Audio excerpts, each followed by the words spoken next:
গাছের সাথে হেলান দিয়া টেক লাগায়া কোরআনের বয়ান করতেন, সাহাবীদেরকে বয়ান শুনতেন। আল্লাহর নবী মসজিদ থেকে বের হইয়া ওই খেজুর গাছের কাছে গেলেন। এবার দেখলো ওই খেজুর গাছটা একটা ছোট মাসুম বাচ্চার মতো ঢুকরে ঢুকরে কান্না করতেছে। আল্লাহু আকবার। আল্লাহ নবী ডাক দিয়া বলে, খেজুর গাছ কান্না করো কেন, কান্না করো কেন? খেজুর গাছ ডাক দিয়া বলে, নবী গো, আপনি তো রহমাতুল লিল আলামিন, আপনি তো দয়ার সাগর, মায়ার সাগর, আপনি তো বরকতের নবী, রহমতের নবী।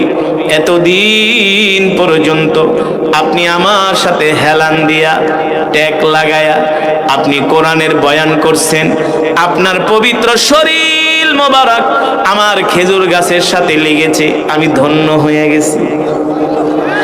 আজ থেকে আপনার জন্য নতুন